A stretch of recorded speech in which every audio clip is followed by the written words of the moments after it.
आज हम डिस्कस करने वाले हैं हाइड्रोजन एमिशन स्पेक्ट्रम को। इसी हाइड्रोजन एमिशन स्पेक्ट्रम को एक्सप्लेन करने के लिए बोहर ने अपना एटॉमिक मॉडल प्रपोज किया था, इस बात को याद रखना है। तो हाइड्रोजन एमिशन स्पेक्ट्रम बनाते कैसे हैं? अगर हाइड्रोजन का एमिशन स्पेक्ट्रम बनाना हो, एमिशन स्पेक्ट्रम क्या होता है ये हम पिछली डिस्कशन में बात कर चुके हैं। हाइड्रोजन गैस को एक डिस्चार्ज ट्यूब में फिल किया जाता है। इस ट्यूब में से इस हाइड्रोजन को इलेक्ट्रिक डिस्चार्ज प्रोवाइड किया जाता है या इसे हाई टेम्परेचर पे हीट करते हैं। तो जब इस हाइड्रोजन गैस को हम इलेक्ट्रिक डिस्चार्ज प्रोवाइड करते हैं तो इसमें से ब्लूइश कलर की लाइट एमिट होती है, ब्लूइश कलर की रेडिएशंस एमिट होती हैं, क्योंकि जब हम इलेक्ट्रिक डिस्चार्ज प्रोवाइड करेंगे जो इलेक्ट्रॉन होंगे वो एक्साइट होंगे, डी एक्साइट होंगे। डी एक्साइट होने पर वो ब्लूइश कलर की लाइट एमिट करते हैं। उस लाइट को जब हम प्रिज्म में से पास करते हैं उसको ऑब्जर्व करने के लिए, तो सामने स्क्रीन के ऊपर बहुत सारी हाइड्रोजन की स्पेक्ट्रल लाइंस बन जाती हैं। इस तरह से बहुत सारी लाइंस बनती हैं जिनको हम स्पेक्ट्रल लाइंस कहते हैं। अब इन स्पेक्ट्रल लाइंस, ये जो स्पेक्ट्रल लाइंस हैं ये डिफरेंट रीजन में फॉल करते हैं। कुछ spectral lines ultraviolet region में आती हैं इनकी एनर्जी की बेस के ऊपर, ये हम पिछले टॉपिक में डिस्कस कर चुके हैं। कुछ जो है लाइंस वो उनकी जो वेवलेंथ है वो विजिबल रीजन में आती है या एनर्जी उनकी विजिबल रीजन में आती है। और इस तरह से कुछ लाइंस ऐसी हैं जिनकी जो वेवलेंथ है वो इंफ्रारेड रीजन में फॉल करती है। तो इसी बेस के ऊपर 5 डिफरेंट साइंटिस्ट ने इनको आइडेंटिफाई किया, इन स्पेक्ट्रल लाइंस को। उन्हीं के नेम के ऊपर इनके नेम भी हैं। सबसे पहली जो इसमें सीरीज़ बनती है वो बनती है लायमन सीरीज़। लायमन सीरीज़, ये जो लायमन सीरीज़ है ये फॉल करती है अल्ट्रा वायलेट रीजन में, यानी इसकी जितनी भी लाइंस हैं ये सारी की सारी किस रीजन में फॉल करती हैं? अल्ट्रा वायलेट रीजन में। सेकंड है बाल्मर सीरीज़। बाल्मर सीरीज़, इस सीरीज़ की जितनी भी स्पेक्ट्रल लाइंस हैं सारी फॉल करती हैं किस रीजन में? विजिबल में। इसके बाद तीसरी सीरीज़ है पास्चन सीरीज़। Paschen series. चौथी सीरीज़ है, चौथी लाइंस की सीरीज़ जिस साइंटिस्ट ने आइडेंटिफाई की वो है ब्रैकेट सीरीज़। Bracket series.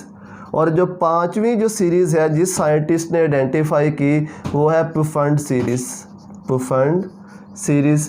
ये जो पहली ये वाली जो सीरीज़ है ये सारी की सारी इनकी जो स्पेक्ट्रल लाइंस है उनकी वेवलेंथ फॉल करती है IR, इंफ्रारेड रीजन में, IR रीजन में। ये जो पहली 4 सीरीज़ है ये 1913 से पहले आइडेंटिफाई हो चुकी थी। तो इन्हीं को एक्सप्लेन करने के लिए बोहर ने अपना एटॉमिक मॉडल प्रपोज किया था कि हाइड्रोजन का जो स्पेक्ट्रम है वो किस वजह से बनता है। ये तो हमने जनरल डिस्कस कर लिया कि हाइड्रोजन का हमने एमिशन स्पेक्ट्रम बनाया, सामने स्क्रीन के ऊपर बहुत सी स्पेक्ट्रल लाइंस बन गई। कुछ जो है वो अल्ट्रा वायलेट रीजन में फॉल करती हैं, कुछ विजिबल में, और कुछ जो है वो इंफ्रारेड रीजन में फॉल करती हैं। डिफरेंट साइंटिस्ट ने इनको आइडेंटिफाई किया इन लाइंस को, तो उन्हीं के नाम के ऊपर इन सीरीज़ को नाम दे दिया गया। जब ये हाइड्रोजन का स्पेक्ट्रम जब इस रीजन में होता है IR रीजन में, यानी जिनकी वेवलेंथ ज़्यादा होती है, जब उस रीजन में होता है तो इन लाइंस के दरमियान स्पेसिंग ज़्यादा होती है।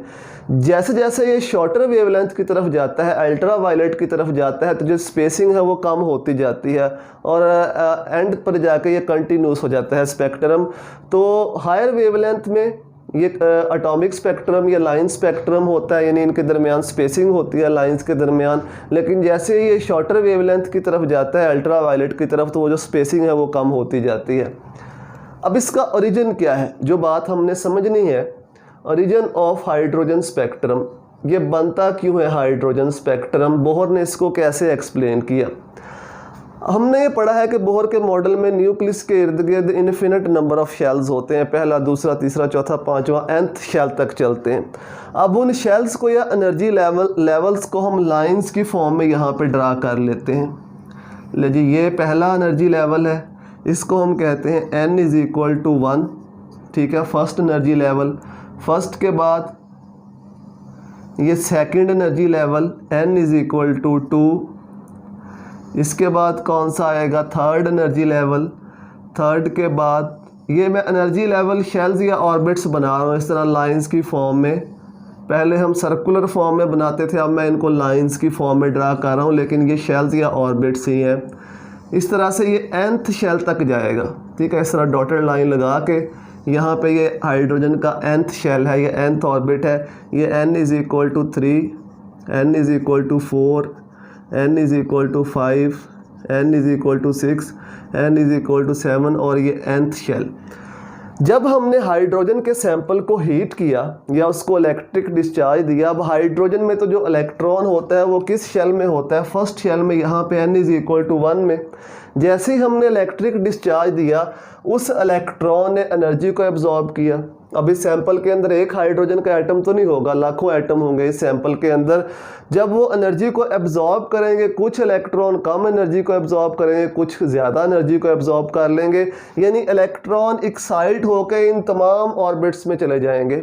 किसी का इलेक्ट्रॉन सेकंड ऑर्बिट में पहुंच जाएगा, किसी का थर्ड में, किसी का फोर्थ में, किसी का सेवंथ में, किसी का nth ऑर्बिट में चला जाएगा। जितनी एनर्जी इलेक्ट्रॉन ने एब्जॉर्ब की होगी, उसी लिहाज से वो एक्साइट होकर किसी भी हायर ऑर्बिट के अंदर मूव कर जाएगा। जब इलेक्ट्रॉन डी एक्साइट होंगे, फिर डिसाइड होगा कि इनमें से कौन सी सीरीज़ बनेगी, किस सीरीज़ की स्पेक्ट्रल लाइंस बनेगी। अगर तो इलेक्ट्रॉन किसी भी हायर शेल से डी एक्साइट होकर वापस फर्स्ट शेल में आके गिरता है, किसी भी हायर शेल से डी एक्साइट होकर वापस किस शेल में गिरता है, फर्स्ट शेल में, तो उस वक्त जो सीरीज़ बनती है, उस स्पेक्ट्रल लाइन की सीरीज़ को हम क्या कहते हैं, लायमन सीरीज़। इस सीरीज़ को हम क्या कहेंगे, लायमन सीरीज़।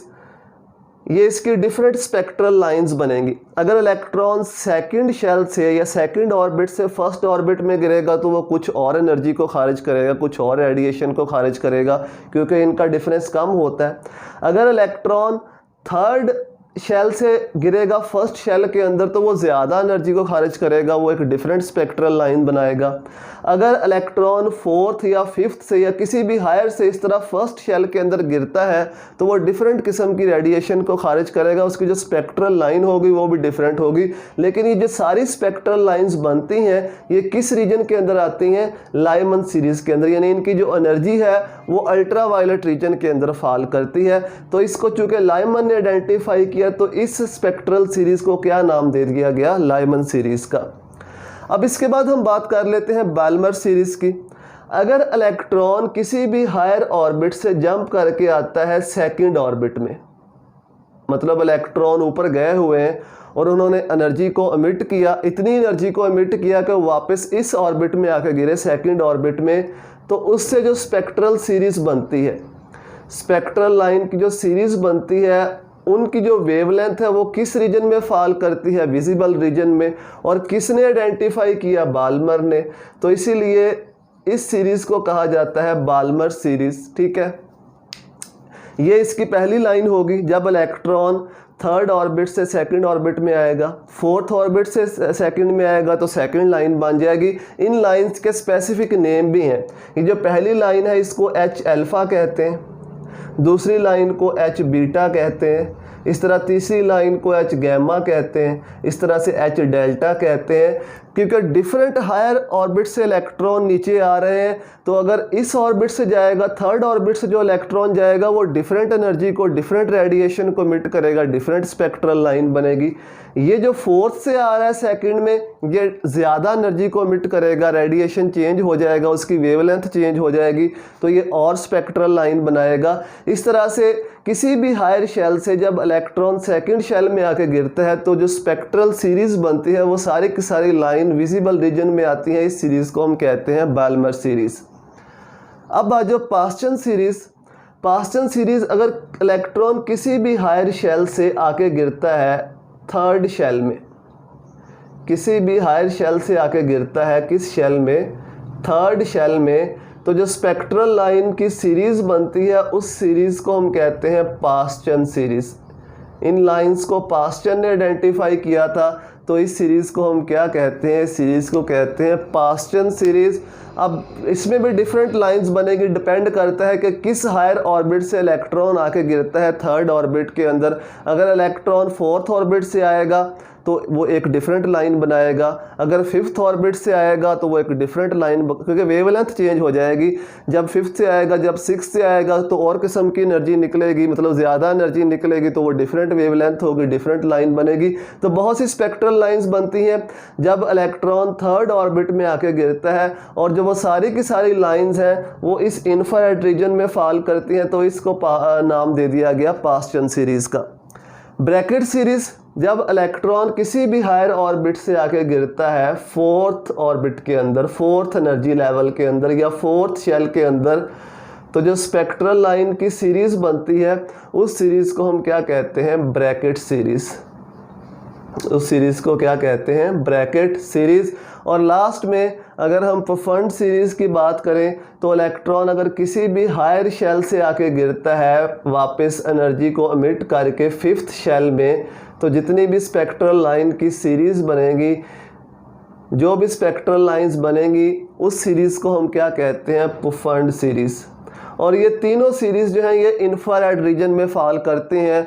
कुछ जो लाइंस हैं वो नियर इंफ्रारेड में आती हैं, कुछ मिडल इंफ्रारेड में आती हैं, कुछ फार इंफ्रारेड में आती हैं। ये लास्ट टॉपिक में हम बात कर चुके हैं कि जो इंफ्रारेड रीजन है वो बहुत बड़ा होता है अगर उसको हम उनकी वेवलेंथ या उनकी एनर्जी के लिहाज से देखें।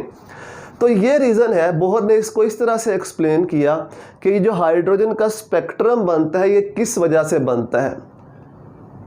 जो एटम्स हैं वो एनर्जी एब्जॉर्ब करते हैं, इलेक्ट्रॉन एक्साइट होता है। जब इलेक्ट्रॉन डी एक्साइट होता है तो वो रेडिएशंस को एमिट करता है, ठीक है, एनर्जी को एमिट करता है। उस रेडिएशन का जब हम स्पेक्ट्रम बनाते हैं तो कुछ इस तरह की सीरीज़ बनती हैं लाइंस की, उनको आइडेंटिफाई भी किया गया और एक्सप्लेन उसको हम इस तरीके से करते हैं कि जो स्पेक्ट्रल लाइंस हैं, जो स्पेक्ट्रल सीरीज़ हैं हाइड्रोजन की, वो किस वजह से बनती हैं। अब हर लाइन का डिफरेंट, ज़ाहिर बात है हर लाइन का डिफरेंट वेव नंबर भी होगा। अगर हम लायमन सीरीज़ की बात करें तो इस लाइन का वेव नंबर कुछ और होगा या वेवलेंथ कुछ और होगी, इस लाइन का वेव नंबर, इस लाइन का वेव नंबर, हर लाइन का, हर सीरीज़ की हर लाइन का वेव नंबर या वेवलेंथ या फ्रीक्वेंसी डिफरेंट होगी। उसको कैसे कैलकुलेट करते हैं ये हम नेक्स्ट वीडियो में इसके बारे में बात करेंगे। तो ओरिजिन आपने इसका याद रखना है कि हाइड्रोजन का जो स्पेक्ट्रम है वो बनता किस वजह से है। इसी को मज़ीद हम आगे एक्सप्लेन भी करेंगे नेक्स्ट वीडियो में। आज के लिए अभी के लिए फ़िलहाल इतना ही। अगर आपको ये डिस्कशन हेल्पफुल लगती है तो अपने दोस्तों के साथ शेयर करें, उनको बताएं ताकि वो भी हेल्प ले सकें। दुआ में याद रखिएगा। अल्लाह हाफिज़।